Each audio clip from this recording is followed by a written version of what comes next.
Hey everyone, welcome back to Daily Devotions. Pastor Steve here, walking with you in the second part of Exodus chapter 3. Exodus 3 is just loaded with being able to see the presence of God in that burning bush and a holy ground because of God's presence with Moses. And it's going to be holy, it's going to be fiery, it's going to be the presence of God with his people. They're over in Egypt right now, and Moses being taken out of Egypt, prepared for his trip back to Egypt. Now he's going to shepherd the flock of Israel to the place where he saw the burning bush. And he's wondering, he's asking, who am I to do this? I don't know if he was really thinking, am I worthy? Or, I really want you to find somebody else. I don't want to go back to Egypt. We get to see that as this goes forth, Moses is going to have excuses not to go back to Egypt, but God has called him, and Moses has said, here am I. And so as this presence comes towards Moses, it's just that connection that the presence comes towards Israel. And as God draws near to Moses, as God draws near to us, it's over and over again throughout history and even in our present day, God always reveals himself more and more and more of who he is. And as he's beginning that with Moses, he's beginning with his name. He's beginning with who he is. And he says, I am Yahweh. I am who I am. And that's what that name is Yahweh. And it's a really bad kind of translation as we get to have it, and being able to try to depict it and being able to say the best way we can do it is I am. I am. He's everywhere. He is present. He was the God of the past, of the generations before. He is the God of the future. I am has sent you. I am with you. I am always with you.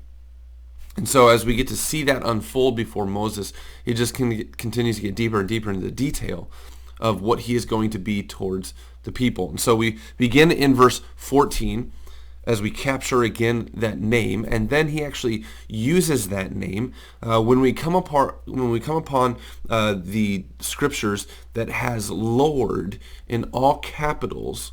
That's actually the name of God. I am Yahweh. When you have Lord and it's all capitals, it's the name Yahweh.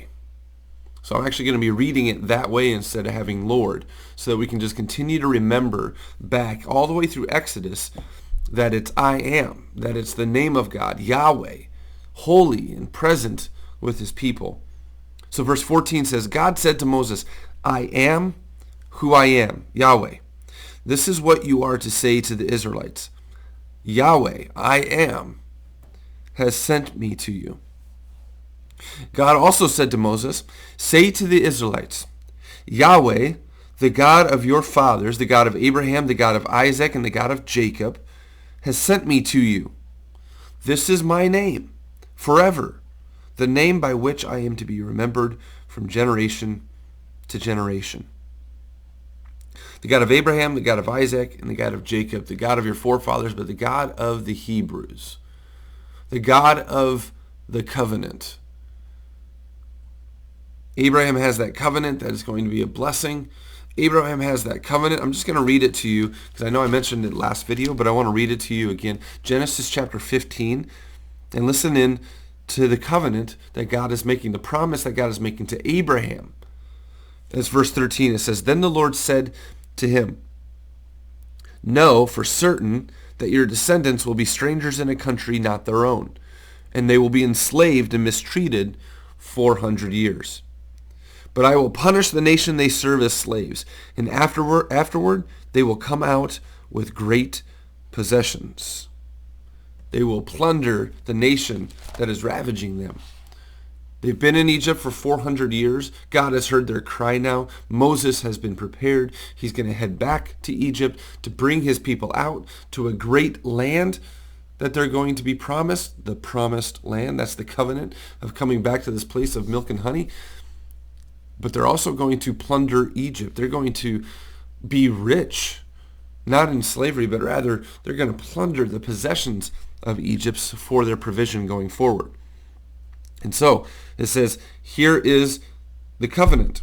Verse 17, he says, and I have promised to bring you up out of misery in Egypt into the land of the Canaanites, Hittites, Amorites, Perizzites, Hivites, and Jebusites, a land flowing with milk and honey. You are going to be brought out of your misery.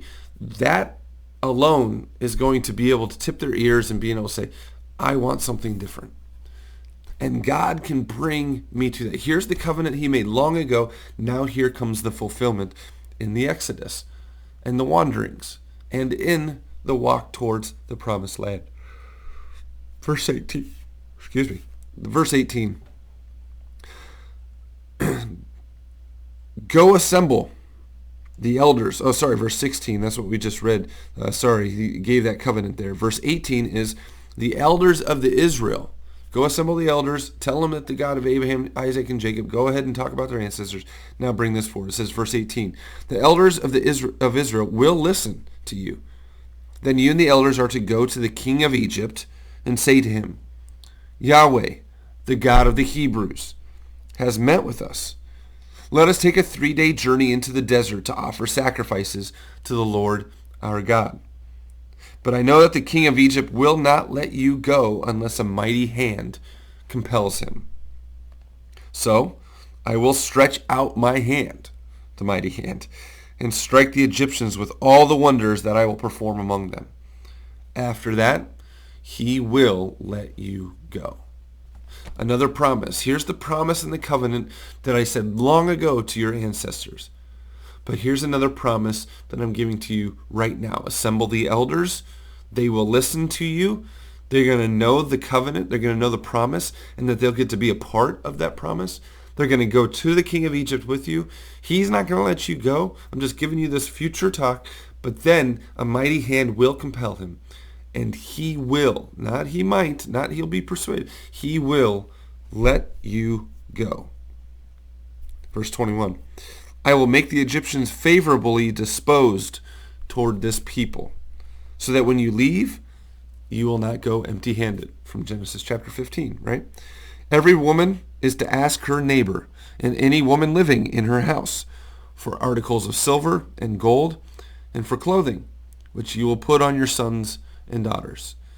And so you will plunder the Egyptians. What an incredible reality and promise.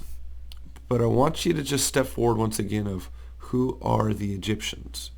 Who are the Hebrews?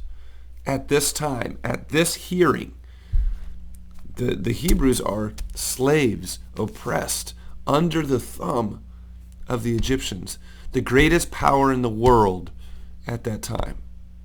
And God says, go to the greatest power in the world and tell them, I want the people that you're oppressing, the people that are giving your economy what it is right now, the people that are giving you all that they have for so little of what you're giving to them. I want to take them. I want to go and worship a different God.